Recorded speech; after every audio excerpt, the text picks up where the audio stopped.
Alright, then let's get started on today's class. You wee bairns, you wee art bairns. Let's talk about some art. Though our week may be riddled with the confusion of life, though we may all wander,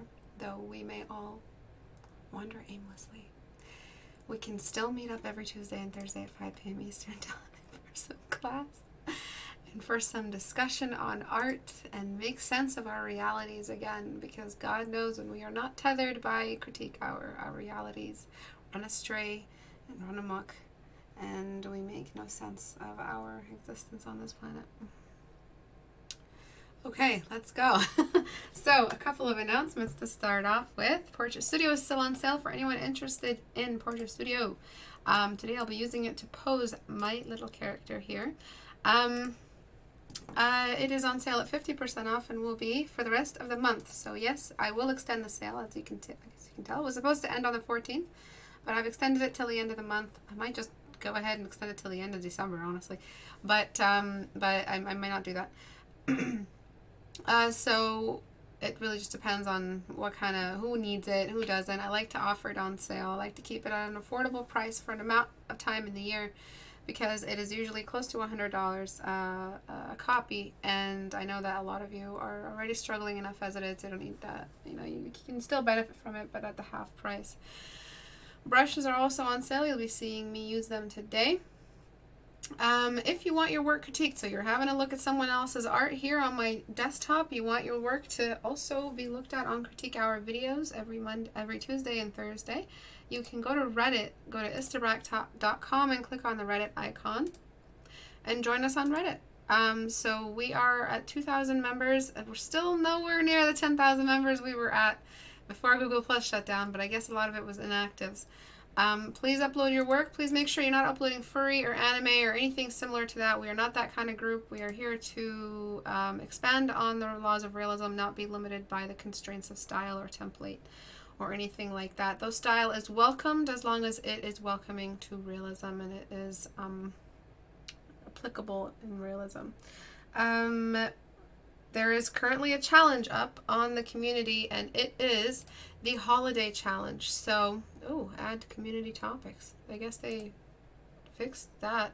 The 2019 holiday challenge is a full illustration. It's a high energy illustration. If you want to join it, you must upload your work on the Reddit as you complete your homework. So you must, as you complete the illustration, so you must hand in the blueprinting, the reference building, the mood boards, the references you generate on Portrait Studio, anything like that has to be handed in with your final submission illustration on the 19th of December, which will be the last session of 2019, the last critique hour of 2019 until the 2nd of January 2020, where we will have our next session live on YouTube. So please make sure that you guys are starting your work now if you want it to be done by the 19th. You still have a lot of time left.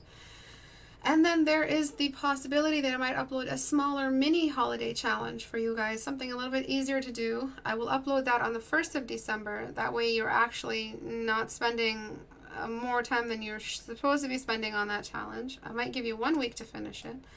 It'll be a smaller version or a smaller separate challenge, holiday themed, for you guys to hand in for the 19th. If you're interested in doing something else other than a full-scale illustration like the Wizard Battle.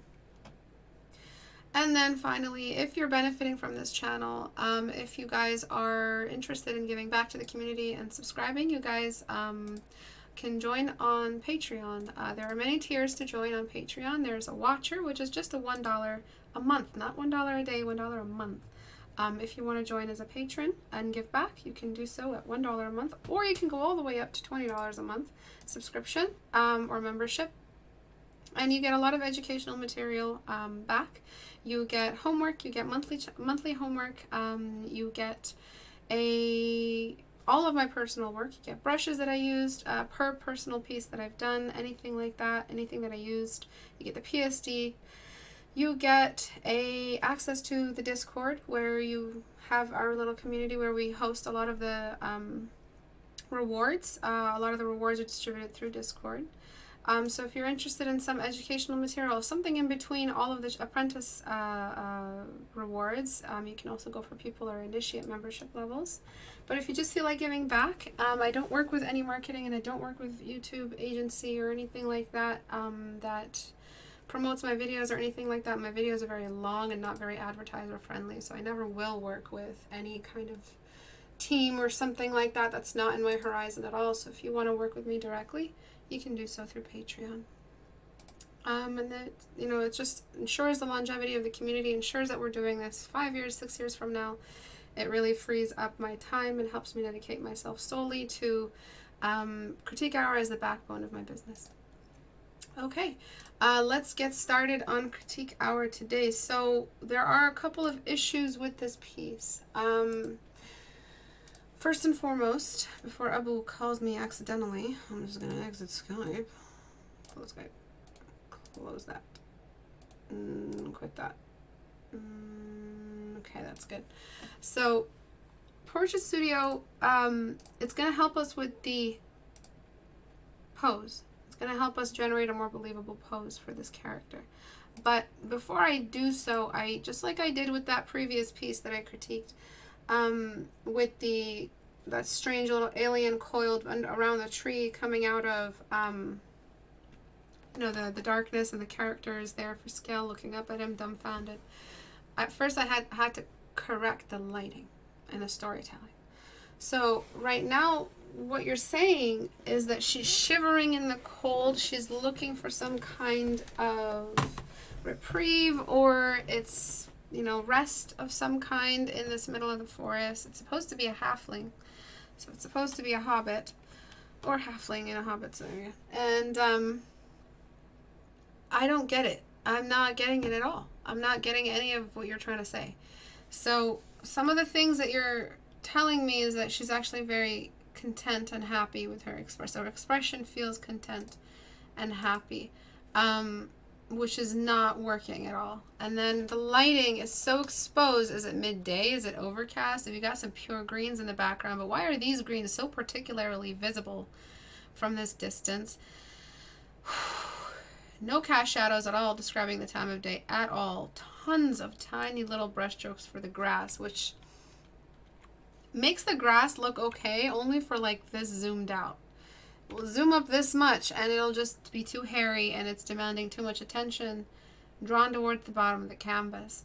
Then you've got this murky water which isn't reflecting the time of day at all, and if it is, none of the rest of the time of day as depicted by the colors in the illustration are speaking the same things. This is very overcast, very, very overcast, gloomy, foggy day that you're describing here. But we've got pure daytime greens in the distance. Bad, bad, bad, bad. Really, really bad. So what I'm going to do is balance all of that. I'm going to decide on a time of day as represented by her gesture and the fact that she's a wandering halfling in the forest. So let's look at my map. Where is she? Is she outside of the Shire, or is she in Rohan? Is she in Arnor? Is she in the Misty Mountains? Is she close to Rivendell? Is she close to the... Oh, shut up, nerd. Okay. So, first and most important thing is to color balance. So I'm going to get rid of all of these funny little greens that have no business in this illustration. So I've decided she's wandering. She's a little bit scared. And she is looking for somewhere to stay. Something's happened that has led to her stupid phone. I always put it off vibrate, but then it just freaking goes off on me. So she is looking for some kind of rest. So I have taken it upon myself to tell this story. Okay. So we've balanced all that green. If there is green in the scene, it'll be only visible in these areas. Wherever the light is shining. So that means now I have to start casting some shadows. So just sit back, relax, buckle in, because shit's about to go down, okay? And some cast shadows are gonna get thrown, some depth is gonna get applied, some lasso is gonna happen, y'all. Y'all don't even know what's about to happen to this painting. Alright, so I'm just casting a really basic shadow. I have no particular order with which I start these illustration corrections. I really don't have a particular order when it comes to the larger to smaller. Obviously, I go larger to smaller, but in the larger order of things, I don't have a particular order therein. So I'm just doing large brush work. I'll apply some depth in a second. And this is going to be rough going for a little bit. I'm just hoping my lasso doesn't hiccup on me or something. Okay. There we go. It happened. Alright, so what is Istebrak doing? Istebrak is separating areas of the midground from the foreground and background. So I'm doing that so I can apply some atmospheric environmental depth, which means that we will start seeing a separation in the contrast, exposure, color from foreground to background, fading respectively. That means that we'll be able to tell the difference between foreground and background based off those principles I just listed. So contrast, atmospheric fade or atmospheric perspective, color saturation, blur, detail cluster, all of these things.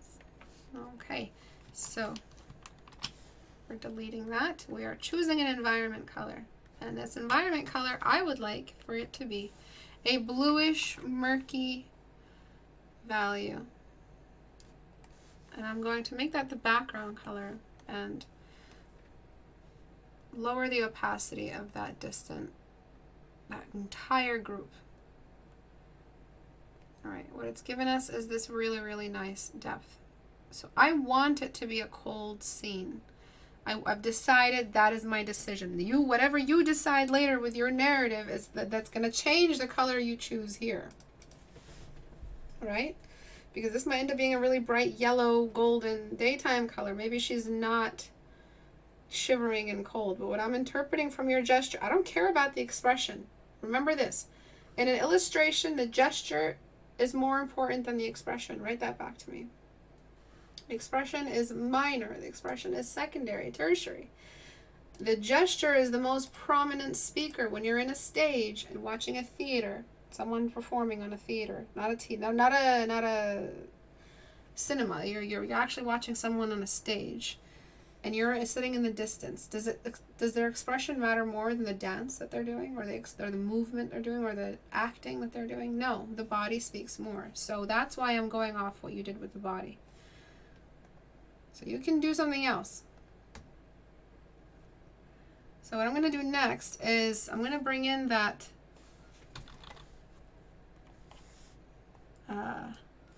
sunshine, but it's going to be a very dim sunshine. I'm going to alter how much green we're actually seeing. So I'm going to make this cast shadow a little bit more obvious going down. And that's going to take away a lot of the saturation. She is also going to be in a great deal of shadow, so I'm suspecting that her entire form, apart from her leg, has exited the shadow of the tree. Alright. And I'm going to illuminate that leg that is just pushing out of that. Supposed to be on one side, but I'm not going to do it too much. And then everything on this far half of this character is going to be darkened as well. The light is coming from one major half of the canvas. That means that there's no ifs, ands, or buts about it. This character has to start representing the light environment the way the tree trunk is representing the light environment, as one big cylindrical light moving from top down. Again, reinforcing whatever might be exposed to the light source. Giving it more volume. So the belt, such a big giveaway for some volume. I don't care about the character right now. Don't really care about how they feel in their expression. I care about what they're saying in their body and how that's represented in the environment surrounding. What she's doing right now is she's got the super happy face, really, really simple thumbnail, like an expression. I'm not sure why you did that with the expression for the gesture, and the fact that they're a wandering warrior and they're kind of lost. So I know if I was a wandering woman, and I mean I am, but I'm so lost. But I know if I was one, it doesn't matter how strong I am as a female character, I know I'm gonna have moments where I'm like, where the hell am I? So it really makes it more appealing to have a three-dimensional character like that than a character that is lost, wandering, but also smiling, very content and smiling and happy with their situation. You can be strong and all that, but if you're lost, you're lost. Get rid of that smile. I don't want her to be sad, but I want her to still read as strong. So that's why I'm giving her that eyebrow arc moving upward, where she's kind of still just thinking, what do I do next? What am I looking for in this Middle Earth? What's a red-headed female halfling doing? What quest is she on? I want her to look like she's thinking. This Cupid's bow is absolutely just way outside of the symmetry line. It's just floating up. You have almost no indication of the cylinder on the geometry of the mouth. Ay caramba, what you doing? If she's a halfling, she's got more cute features than ugly features. I mean, if we use ugly features on halflings, what's left for the ogres and the trolls? So larger, higher, baby-like upper lip, tucked in lower lip.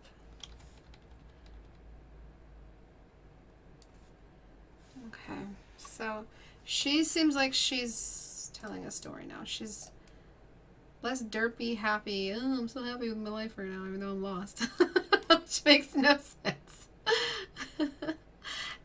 Now she's a little bit more inquisitive, a little bit more thoughtful. Right. So she's just thinking, her weapon is down. She's thinking about making a fire. Okay, so now let us talk about what we're going to actually do. This is all just preliminary changes. What am I going to do with this environment color? So these washes. So is it going to be a nighttime scene, close to nighttime? Is it sunset? Sunset scenes, if you're a movie director and you're trying to create the feeling of impending doom, a character feels something in the air, something's coming, or feels a disturbance that's happening miles away. You don't film it on a sunset that's glowing like The Notebook or something like that. You don't film it on romantic lighting. You fill it on dim, unforgiving lighting. And it starts off with the colors used. So I'm using a color mode on my brush, and I'm just brushing that over anywhere where we have shadows. And that's going to help create that feeling. Remember, applying a wash and balancing color is as simple as laying color on top of your existing colors. Laying one color on top of your existing color. That's it. It's that simple to balance colors. How do I balance colors? No, you don't have to bring in a lab and put on a lab coat and lasso out every single major component of the painting and adjust each color according to a filter or a formula that you put together. No, it's just very, very simply, I'm just getting my brush, low opacity, and brushing it over everything. That's it. That's all I'm doing. Okay? That simple. So now we have a really, really nice established mood, and that exact same color, I'm actually just going to use that in the background. And I'm going to just apply that color to the background. Saturate just a bit more. And just shift it towards the murkier value. Okay, so we've got immediate foreground, which should be the darkest character, and then we've got mid-ground, or I would say middle foreground.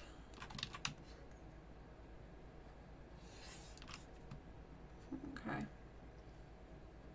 So that means that we are making this a little bit lighter. This tree, this whole section, a bit too much black used. It's not exactly nighttime. So this is going to help us do one big thing, which is reapply the character as the focal point. And it's going to get rid of this ugly black. Like it's just there. It's not really doing much. There's no brown. There's no gray.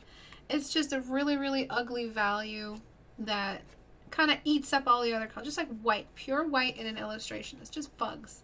You don't want to use that because it's actually doing nothing for your painting. It's offering nothing but taking everything.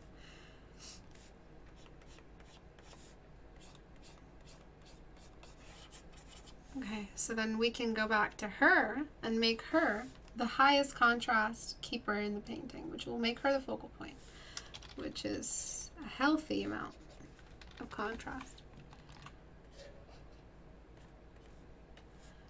Okay, so we've got a really, really nice setup here. We've got a focal point that's focused. We've got a nice, believable cast shadow with some daytime value, but I'm still desaturating that just a touch. But again, think in order of focal point. So I don't want to oversaturate it because there's a lot of green I want to saturate on her. We've got the background nice and faded away into the mists of the evening. And I'm going to just reintroduce some saturation on her character. Remember, this saturation has already been applied with the filter color. Remember, the wash color has already been applied to this character. So if you wanted saturation back, feel free to bring it back now because it's based, the sponge tool is working off your colors that have already been filtered. The sponge tool? Why did I do it like that? I don't know. Okay, so I'm just correcting some more. Expression, character, everything seems to be working nicely. So there are some other things we can apply. There is the fact that we can cheat a little bit with the atmospheric perspective and make it even brighter in the background.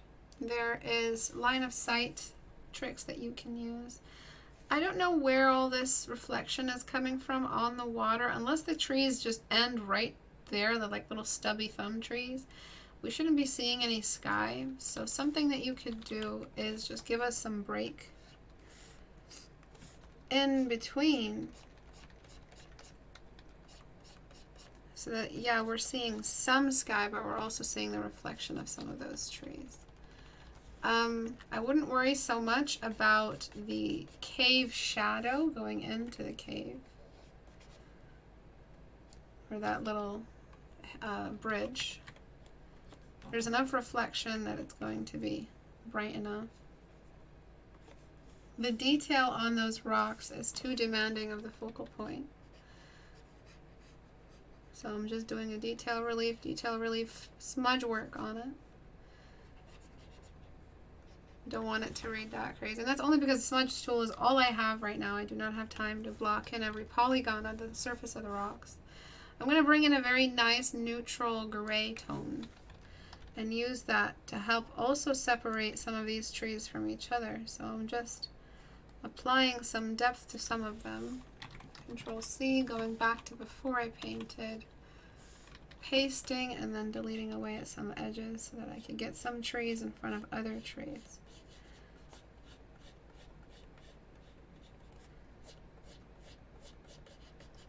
Okay, and then try to create like a difference in the sizes of the trees, so every single tree kind of looks the same right now.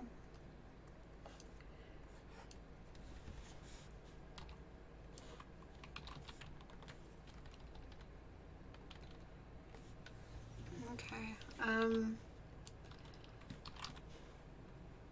just do this pattern you had here.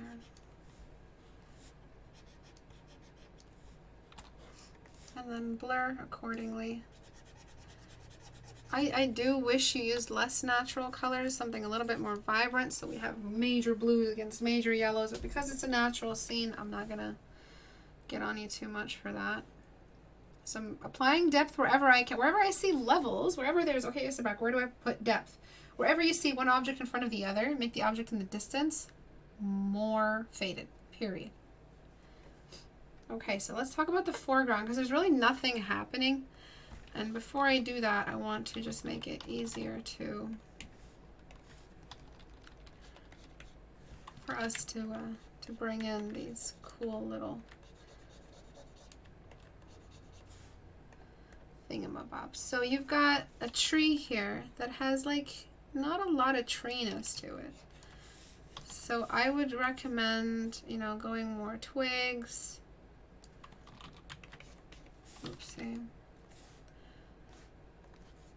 Like more rocks, more like foliage of some kind, root systems, anything to just get the scene going with some more detail.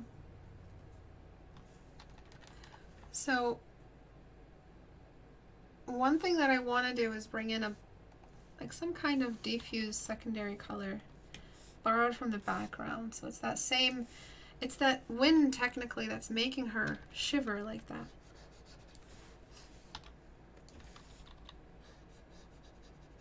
And I'm just using that. This is just, I just grabbed this color from the background. That's all I did. I'm just using colors already existent in the painting to help unify the painting. I'm not doing anything unusual or anything new. Just whatever's in there already.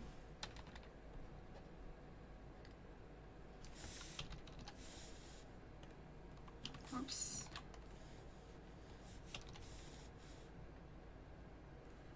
Alright, I'm just getting rid of some of that black.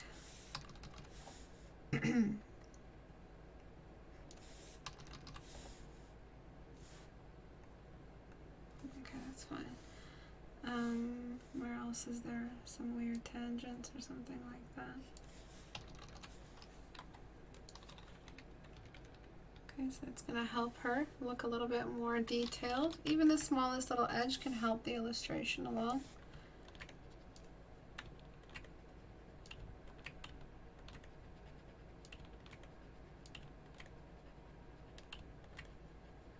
So crazy to think that Lord of the Rings is the reason why I'm here teaching you guys, and then I have some students inspired by Lord of the Rings handing in stuff for Critique Hour. It's like a time capsule for me, reminding me of the time I was inspired by Lord of the Rings, and now it's kind of like art and stuff, and yeah. Anyway, that same diffuse color grabbed from here, I'm using it right on the tree trunk to help bring out a bounce light, just like that. Isn't that nice? Just a nice little color. Not so much that it's canceled out, so you kind of overdid it, Istebrak. Not so much that it's canceled out the core shadow, but just enough that it's still getting rid of those excess shadows. I kind of want to completely get rid of that, just so she looks a little bit more. And I want to put in the green skirt, but kind of really thrown against her leg to help us create the feeling like there is some kind of wind blowing. Okay, so now here's the interesting stuff. I'm going to duplicate this layer and I'm going to go ham. I'm going to bring in some crazy contrast and crazy saturation, but as you know already, I'm going to be applying this only where the light is hitting and deleting away everything else, because now we get to bring in our daytime value. And I'm just going to boost saturation just a tad. So now this is where it was. We want to keep this. This is the environment marker. This is what makes the environment and atmosphere feel real. So we want to keep a great portion of this. But we want some of this. So we're going to delete in massive batches. So we're going to delete half. Remember, this is a lot of this is experimentation for me. So based off the colors each, I mean, you know, I'm obviously estimating that it's going to be okay, but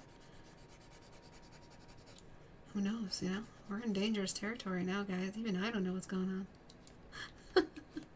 Istebrak, why you gotta scare us like that? Okay. I would love if the sword was sticking out just a little bit so it had its own little cast shadow. That would be so cool.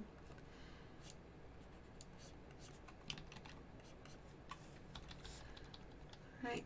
And I'm actually just deleting straight across, like as a cylinder. I'm trusting my geometry. I'm trusting my cylinder to help me. And just take a look now. Only the areas that are being directly touched by light are getting that saturated version of everything.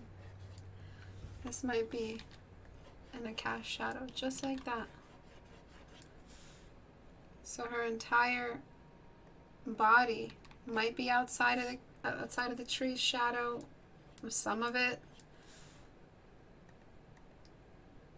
Just depends on how you want to display. Some of her face might be getting some direct light. Maybe there's just a little break. If it's too vibrant, it'll look like there's a fire nearby, so I'm just going to minimize some of it. And wherever you can, cast a cast shadow. It can come off of anything. More the merrier. Make sure that you understand the stacking involved that has made certain things visible. So the breasts don't necessarily look at the light, but maybe just one section, the arms cast shadow, will relieve some light through.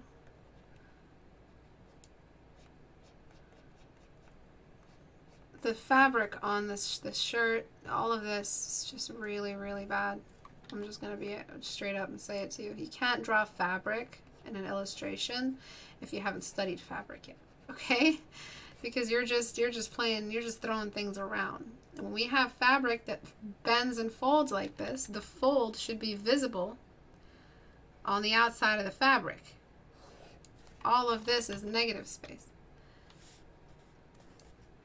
So if you were my student in critique hour, I mean in private tutoring, I would get you on some like emergency dosage of fabric studies. All right, so this value right here, these new values, you can mess around with color modes. Again, I'm experimenting. If this color works for you, I don't like it. It's too white. I like something that's a bit more golden. When we're talking about the opposite, other layers are just useless. Something a bit more golden when we're talking about the luminescence of like a sun nearby. So I would try to unify the whole scene. So maybe the stuff I didn't erase, I will lock it and bring in a unifier yellow color. Just something to unify the palette. So it's really similar to what I would do with the color wash. But I'm just throwing one full color on top of everything. So I don't want to put yellow on that. That's disgusting. Because it looks green. Yellow on color mode looks green.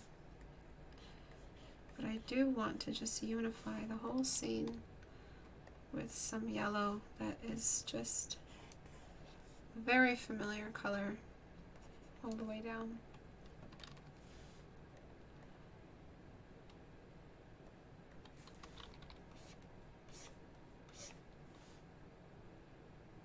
Okay, and then some of that color in the background is very dim, but it's definitely present wherever that sun is hitting these trees. We still get some of these core shadows.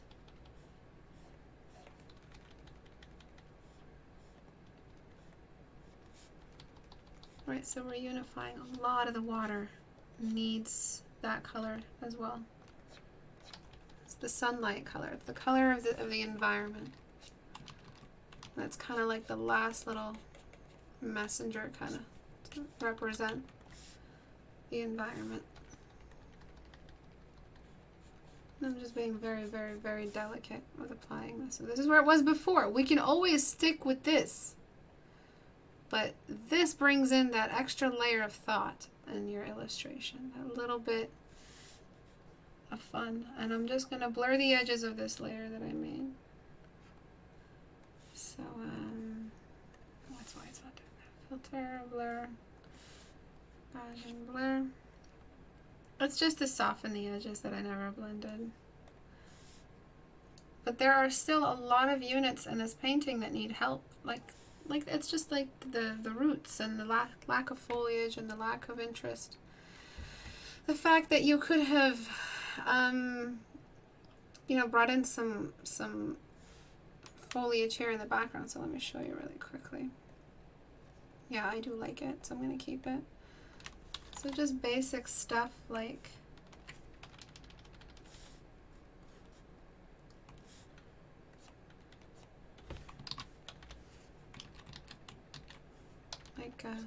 some kind of weeds or reeds or whatever the heck they're called. Why is my brush not shrinking? Is it something I said, Photoshop?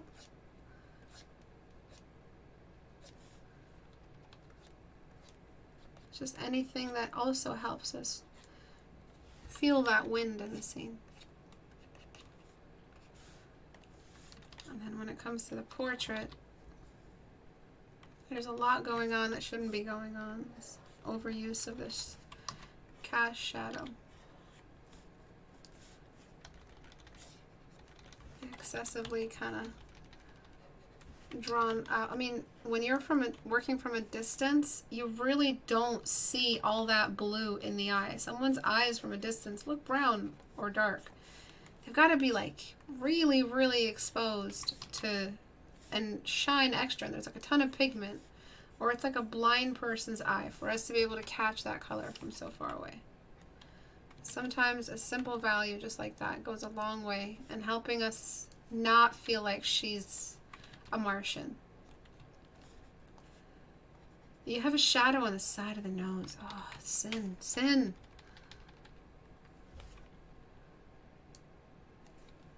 No shadow on the far half. Looking, oh, the shadow's only on the far half, looking away from the light. Slowly getting depressed into the shadow under the hair. And then the lips, you're outlining the lips, you're not really shading them. A darker upper lip or a dark lip will do a lot from a distance. But if you want to go for something more neutral, start off with the dark lip and use the skin tone as the highlighter value. Just anything simple. And as for her feeling like a hobbit, she just looks like she has a human head on a hobbit body. I'm bringing in a darker upper lash line. This dark circle you placed in wasn't doing much, actually. I want to represent that she's scared, but also thinking about something, maybe something that broke her heart.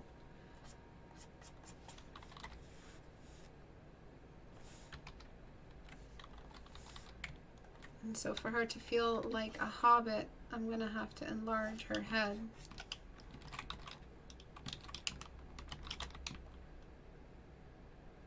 And just tuck it in.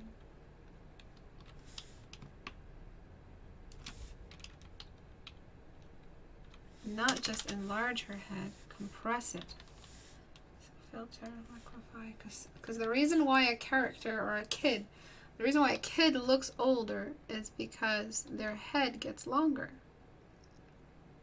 So for something to look younger, which is technically what a hobbit would look like in comparison to a normal full-grown human, they would look like a child. You have to compress the head.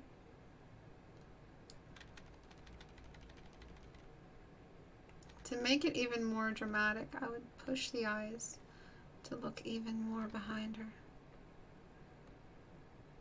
She's not, you know, up in arms. She didn't hear something. She's just looking around her to see if the place is safe for her to take some rest.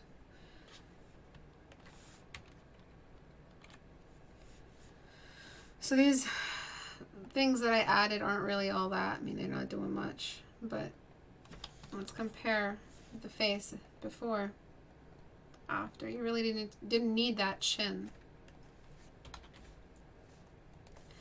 I recommend shrinking the whole head. In order to build a reference like that, you need to enlarge the head and widen the body. So let me get some water. Does anyone have any questions at all?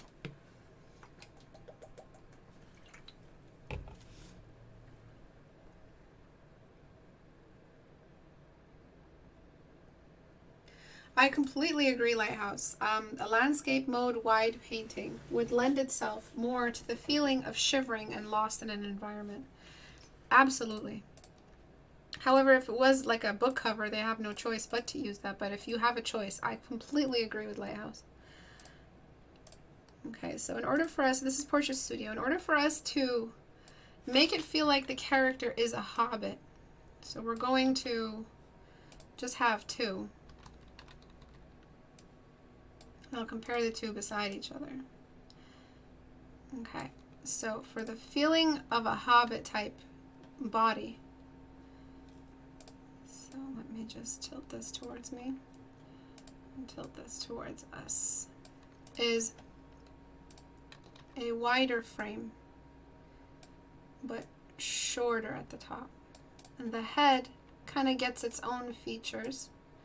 It's larger and shorter. The entire body should be short in comparison to a person. So we're talking basically like a little person. So I'm lengthening the head, but I'm also keeping it a little bit wide as well. Right, so we see shorter, chunkier.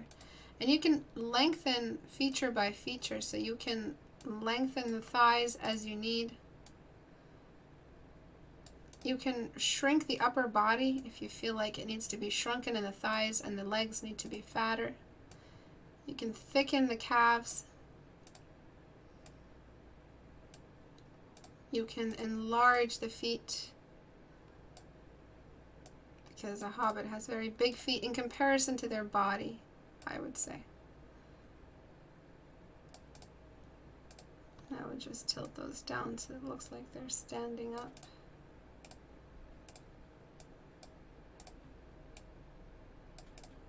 Tilt the body forward as well. The feet aren't the same size right now because I just didn't size both the same way.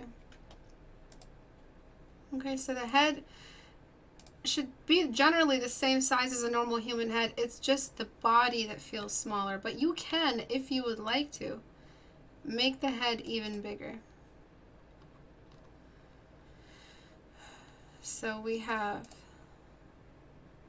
two female mannequins right now. I want to just hide joints for both. Okay? But again, if you want the head to be smaller, you can go for that size as well, or of a higher position with more neck space. The arms, you can thicken them if you want to.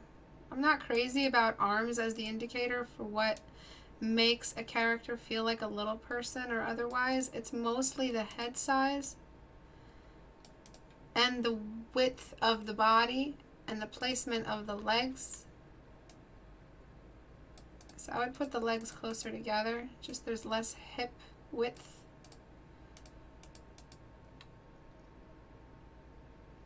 Okay, and then we're just looking at that shrunken version in comparison to there, which has longer features. So I would say yours has the longer features and less of the shorter features.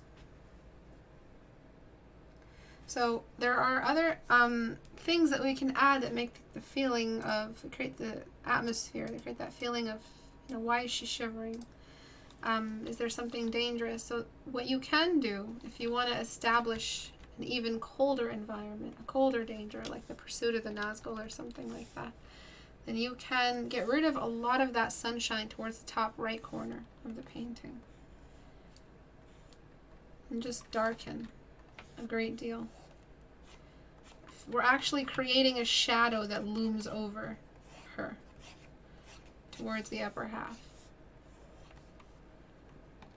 And that light, that little bit of hope or whatever, is what we're seeing shine from the far half of the painting. And I'm going to bring in this fog color that I assigned into the background. And I'm just going to let it kind of create this body of texture, like a cloud-like texture, that I'll use indirectly as a way to cut her out from her immediate surroundings. So I won't apply it on top of her, just because it'll help me reveal more of her as the focal point. And the background, it gets more of that. As for the bridge doesn't seem to be following any laws of man. The bridge is a servant of Sauron. It's not following any kind of light at all. So I'm going to just block this. Because it's a bridge, I'm made of rock, so I shouldn't be using a soft brush. But there's almost no shadows or core shadows that show where the light source is coming from. And if you wanted to, why don't you just throw a big old cast shadow that way? Maybe the light is coming this way, and this entire forested area is throwing a cast shadow over the background, that water. So it's not so much the reflection of the nearby environment, but just like a lot of cast shadows everywhere. So that's definitely something you have. And then just to boost the focal point a little bit further, I'm going to bring her out a touch more with her contrast. Because where she is in the canvas right now, it's a really awkward placement. Right now, her belt actually is the focal point. So I'm trying to reassert that she's the focal point by bringing in some more contrast, because where her placement is, and it's in the top half of the canvas, which is not good. It should be somewhere in here, so she should have been shrunken. Oopsie. In a way where, you know what, I'm just gonna try something crazy. Like in a way where she's actually placed right there. And then the background.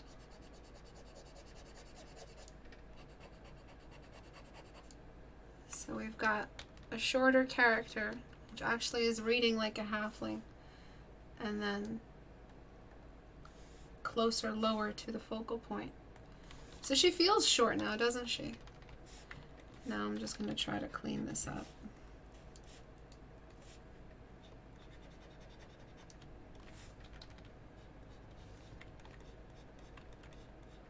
Just patching it up.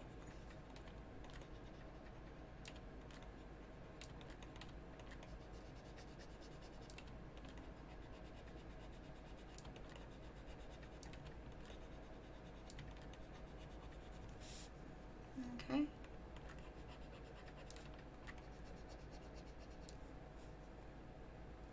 And that entire background area just needs less contrast. I feel like I really need to raise up that color into the distance. It doesn't need to be all that present, and it's just this I want to bring in a green wash, just add to that murkiness. So I'm going to grab that green. Now I want to use green as the color instead of the secondary. I can use that secondary diffuse purple. I just want to use green. It's making that feel more murky, right? Just something about the storytelling makes me want to use green in the water. Or just like as a buffer color in the water. Sometimes all you gotta do is place a belt of that color that you want the water to read as in one area of the water. Instead of placing it everywhere, all you gotta do is place a little bit of the color, and it'll be like you placed it everywhere.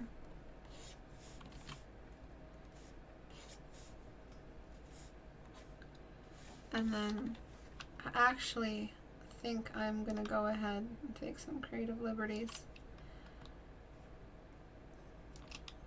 as I usually do. I mean, I'm always taking liberties, but with less apology. I'm going to bring in the background color, and it's just going to be whatever's seen in the sky and the water. And that could be the color in the distance. I'm just waiting for it to render. For some reason it's farted on me. So I would actually take a screenshot of this before I close. Do you have a screenshot tool in Portia Studio as well? And then just throw in some gradients for wherever the sky is darker or wherever it's lighter, just so that we can have some kind of, and this is not the best shape to use for the trees, but it's definitely something to help out. And then use that same color, that green, to create the feeling like some of those trees are even more in the distance.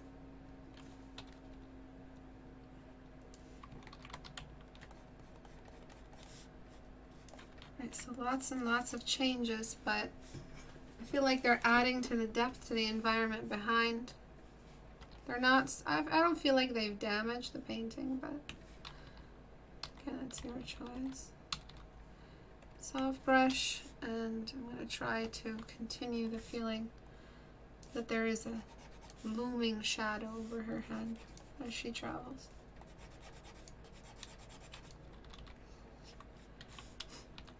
Deselect.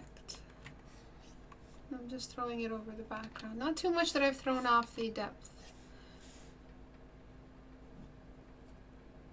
And I really do feel like there would be a very large shadow.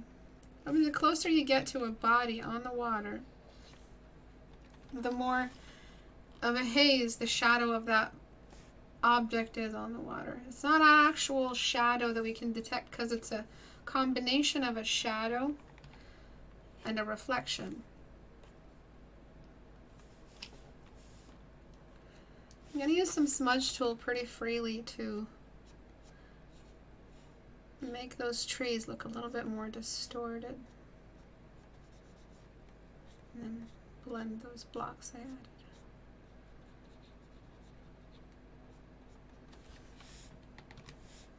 Oop.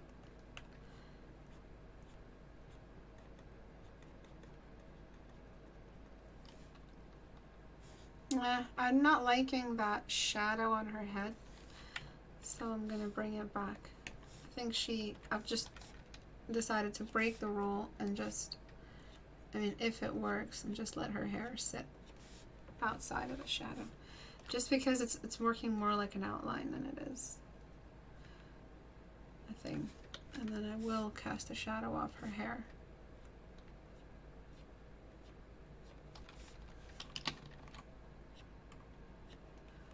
Oof, tons of changes today. Any questions at all about any of these changes? So at Istebrak to ask your questions. So if you guys want to join as patrons, just as a watcher, if you guys feel like going through that checkout on Patreon, it means the world, and it changes the, the way that the channel works, the way the channel runs. Way less dependent on YouTube, because lately I've been feeling like my channel's about to get shut down just because of YouTube's recent laws against designating your video, laws for designating your videos as for children. They've already like cut down monetization to like nothing because my videos aren't eligible for that. I don't think my videos are recommended. No one is getting notifications, so we're pretty much on really, really scary waters right now with YouTube. So it means a lot that you guys are backing up the channel every single month. And if you feel like going through that, check out. It supports me directly, it supports what I do directly, and it's always amazing getting that email if someone's joined as a patron. I'm just bringing in some really basic texture on her hair. Lost the shape of her head, so I'm going to reliquify. Just to bring in any kind of detail or something to happen around her. Any more minor changes of surface area or something to make her the focal point again. Oh my god, you would have done so much better if you had just not tried fabric. If it had been a block of color, it would have been so much better. As for her tunic, bring in another color. Bring in like a blue or something.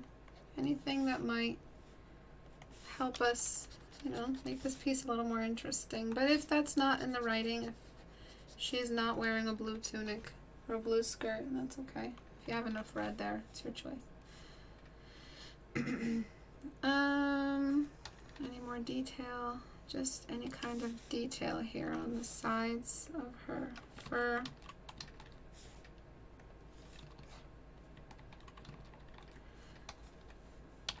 So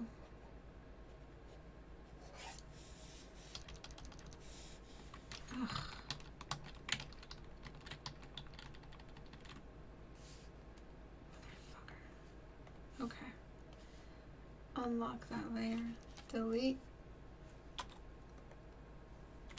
And another weird little thing right there. Delete. I'm just trying to get back any kind of negative space so she doesn't feel like she's disappearing in her background. There's a lot more that you can do. There's bringing in more saturation as a whole once the whole painting is flattened. There is changing the environment, like the shade of the environment. So don't look at her, look more at the background. Of course, you're telling a different story for every value that you've changed. I feel like we found the best one. But it's really up to you. I think this much saturation is actually pretty bad. There is adjusting the contrast and the levels. So it could, you know, they can go really dark and tell a different story without using all that diffuse. And you can raise the background color a little bit more and darken her a bit more in her environment. There's a lot you can say. Just depends on who the character is. So this one feels a little bit cooler. I think so. We've got where it was before, after, and then just so I can clean up the after.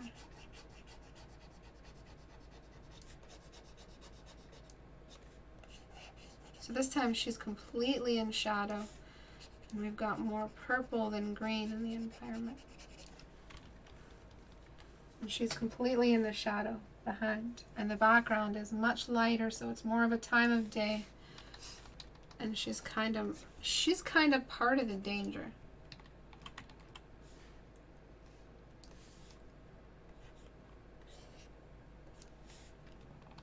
And there's the reflection of the day and the water behind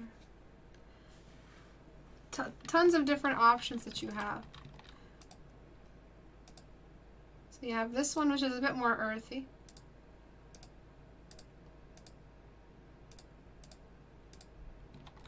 This one, which is a bit more dramatic, which I like very much. Because I avoid using contrast and level on Critique Hour for one very big reason. Because I am crazy about using lots of contrast. And I like to stop from showing students how to do that. But I always go for this. In all of my major illustrations I add tons of contrast. I mean, enough that it still looks okay. You can really darken the whole scene and bring in a secondary light source of some kind of like glowing thing. Yeah. You can lighten the whole scene, but we've already done that, but on a much more saturated, stylized way, so you can do something a little bit more towards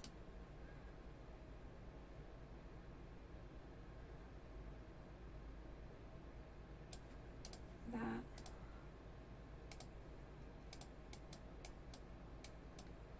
More of those spikes in the contrast.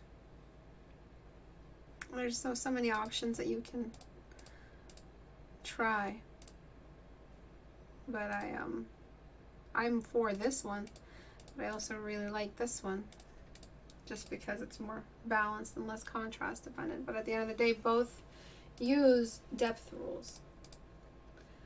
All right, background stays light, foreground is dark. Any questions? None? Must be a pretty good teacher. Okay, so let's look at the proper before. Before.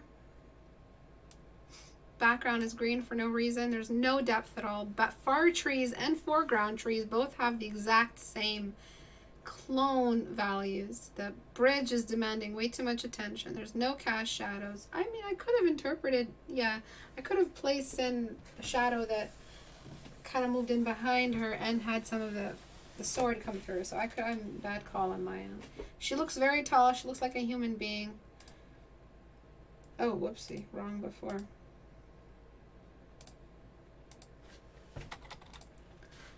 Alright, so before we've made her shorter, she looks like a halfling now. More environmental colors. There's so much more you can do. There's the cylinder of the thigh that we didn't apply, which I could try applying now. I like a complete before and after, but what do you guys think? Any questions at all? The thigh has no core shadow at all. As you can see. Merge down. Flatten. Before. After. Her looking away from us and not looking forward like that. It changes the way we are reading the story. Lets us know that there's something that she's hiding from, or maybe there's a group of people she doesn't trust, but she's traveling with them.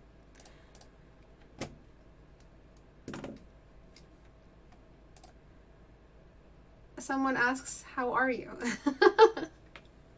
Is that a question for me? She should have a thinner, longer sword. If she's on a long expedition, she doesn't need a heavy weapon. Maybe she doesn't need to pick from an arsenal. Maybe she doesn't get to pick from an arsenal. Yeah, true.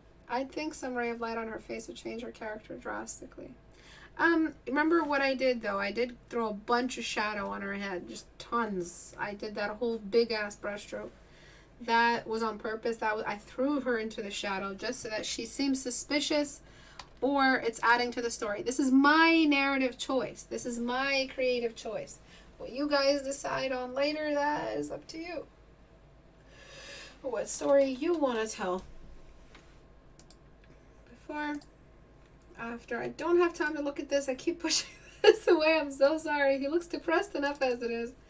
And I'm ignoring him every single class. I feel so bad. Thank you everyone for watching. If you want to submit stuff for Critique Hour, go to Istebrak.com and click on the Reddit icon to join our Reddit community. If you want to support on Patreon, you liked what you saw today, you want to support with the minimal membership level, which is $1 a month, $12 a year. If everyone joined as a $1, I really wouldn't need to keep promoting Patreon. If you want to join as more than just a watcher, you can join as an initiate, a pupil, or an apprentice. Different price tiers for different kinds of rewards a month. And then there is the holiday challenge, which I encourage all of you to join. There might be a smaller challenge sent out early December. It's just like a small little character lineup, but I haven't laid out the details for it yet, so don't start it. And I think that's it for announcements. Portrait Studio is still on sale for anyone interested, so you saw us use it today. You saw me show you the benefits of it. You can build different kinds of body types to help you reference, and then you can pose this character to have the pose you need. And then you can rotate them and take a photograph of the exact angle and perspective of the pose, so you never have to guess your way through whether or not the arm looks thick enough for a hobbit of that size. And then you have multiple models that you can open up at the same time to help you build an entire scene. And with the new update, you can move you can combine all the mini models together to make one big model, and you move it as one model instead of moving every single individual one. it's a phenomenal software, and I believe every artist should have it. Not because it'll make me rich, but because it'll actually help you guys complete illustrations that have way too many assets, that are hard to manage all at the same time. That's a very pathetic little root I added. I'm sorry, I should have worked more on the roots to try to show off some kind of foliage, but I encourage you to take all the changes I made and push them even further. Thank you everyone for joining. I will see you guys on Thursday. Why does it feel like Thursday? I will see you guys on Thursday at 5 p.m. Eastern Time on the 21st. I thought it was next time was Tuesday. And that's it. Love you all very much. Thank you for joining. Bye everyone.